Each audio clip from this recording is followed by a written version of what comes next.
Herkese merhaba arkadaşlar. Emanet dizisi yeni bölüm analiz videoma hepiniz hoş geldiniz. Dizimizi daha rahat izleyebilmeniz için birçok altyazı ile eklemiş bulunmaktayım. İstediğiniz altyazıyı videonun sağ alt altyazılar kısmından seçebilirsiniz. Lafı daha fazla uzatmadan dizimize geçelim.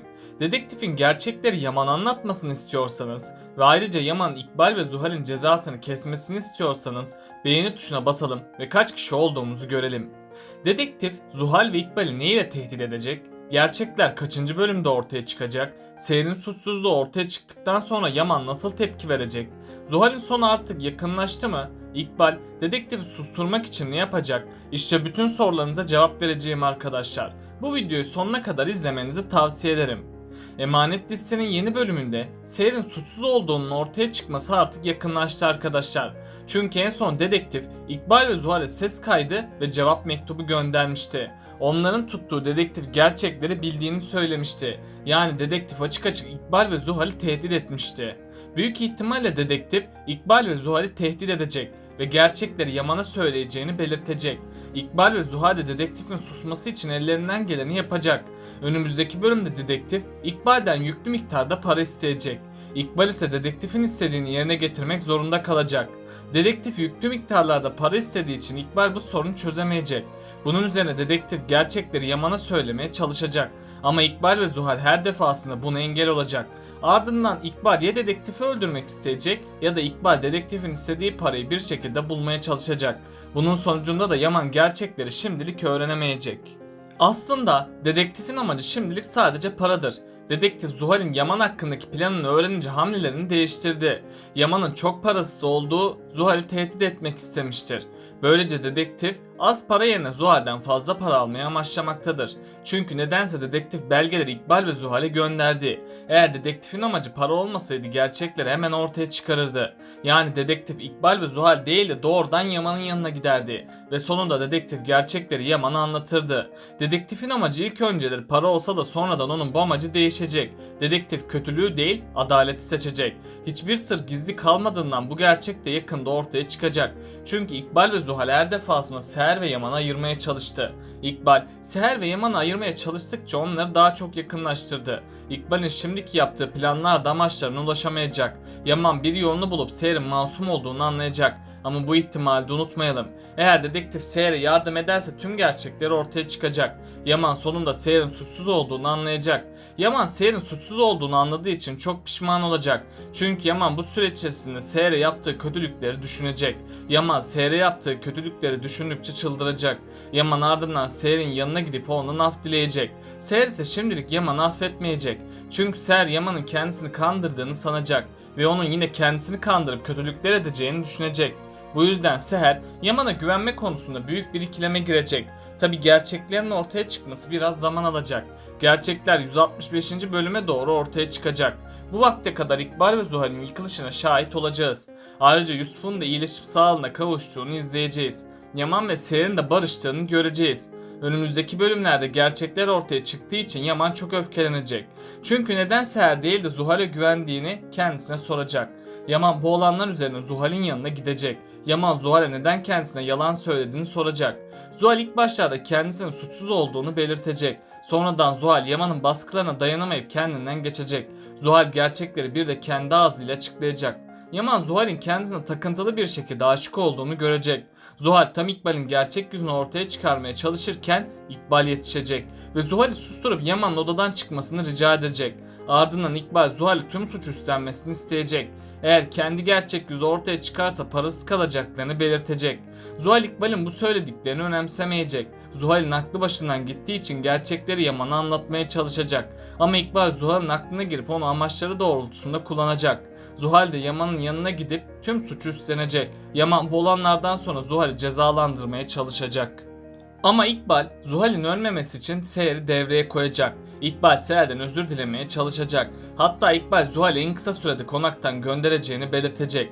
İkbal Seher'e yalvaracak ve onun ayaklarına kapanacak. İkbal kendisi ve Zuhal'in çöplükteki geçmişini anlatacak. Seher de yine İkbal'i acıyıp Zuhal'i affedecek. Seher Zuhal'i 3. kez affederek kendi sonunu getirecek. Seher Zuhal ve İkbal'e yaptığı iyiliği canıyla ödeyecek. Eğer Seher dikkatli olmazsa bu onun sonu olacak. İkbal ve Zuhal daha kötü planlar yapmaya başlayacak. Hatta Zuhal konaktan kovulduğu için Seher'i öldürmeye bile çalışacak. Seher de İkbal'e olan güveni sonucu ölecek. Çünkü İkbal Seher'in ablasını öldürdüğü gibi onu da öldürecek. Yaman ise Zuhal'in tüm suçu üstlenmesiyle bir karar verecek. Yaman Zuhal'i öldürmek yerine konaktan kovacak. Zuhal ise sonunda konaktan gidecek. Zuhal'in konaktan gitmesiyle Seher rahat bir nefes alacak. Ama bu mutluluk fazla uzun sürmeyecek. Çünkü Zuhal Seher'e asla rahat vermeyecek. Ayrıca Yusuf'un durumu da gün geçtikçe kötüleşmeye başlayacak. Yusuf'a uygun ilik bulunmazsa Yusuf ölerek dizimize veda edecek. Önümüzdeki bölümlerde Yusuf'un her yeri morluklarla dolacak. Yusuf koşamaz, yürüyemez ve sosyal ortamlara çıkamaz hale gelecek. Yusuf'un kapacağı en küçük bir enfeksiyonla onun ölümüyle sonuçlanacak. Bu yüzden Yusuf'un hastanede kalması gerekecek.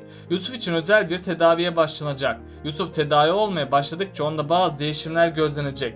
Yusuf'un kemoterapi tedavileri sonucu konuşup gülemez hale gelecek. Yusuf'un saçları tek tek dökülmeye başlayacak. Yusuf'un bu sırada psikolojisi bozulacak. Seher ve Yaman ise onu mutlu etmek için ellerinden geleni yapacaklar. Ardından Yaman ve Seher iyilik bankalarına başvuruda bulunacak. Ama bir türlü Yusuf'a uygun iyilik bulunmayacak. Tam o sırada Arif Baba sayesinde Yusuf kurtulacak. Arif Baba sakladığı sırrı Yusuf için ortaya çıkaracak. Önümüzdeki bölümde Arif Baba Yaman'a gerçekleri anlatacak. Yaman gerçekleri duyunca çok şaşıracak.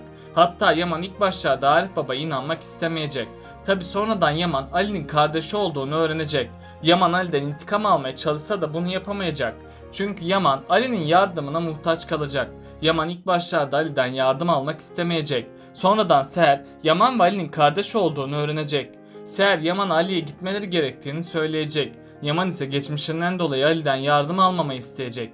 Sonradan Seher'in baskıları sonucu Yaman kararından dönecek. Yaman Yusuf için Ali'ye gidip olanları anlatacak.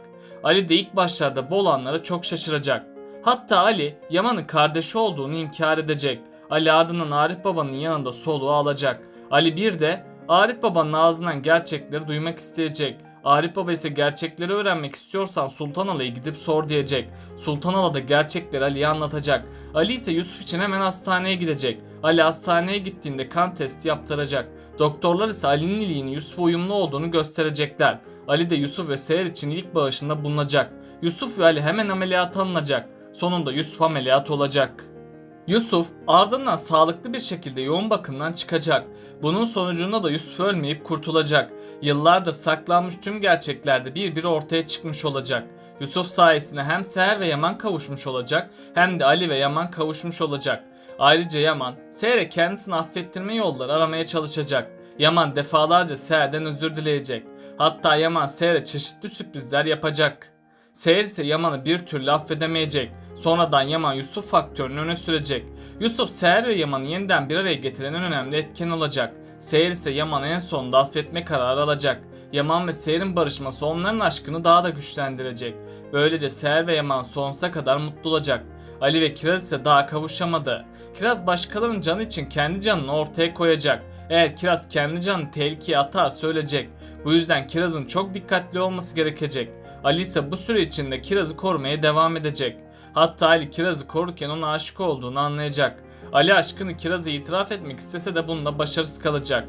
Ama sonradan Ali Kiraz'a olan aşkını itiraf edecek. Kiraz ise şimdilik Ali'ye karşılık vermeyecek. Kiraz Sultan Ala'dan çekindiği için Ali'ye olan aşkını gizleyecek. Kiraz bu aşk gizlemeye çalışsa da sonunda Ali'ye olan aşkını gizleyemeyecek. Kiraz sonunda Ali'ye karşılık verecek. Peki sizce dedektif gerçekleri Yaman'a nasıl ulaştıracak? Aşağıda yorumlarınızı bekliyor olacağım.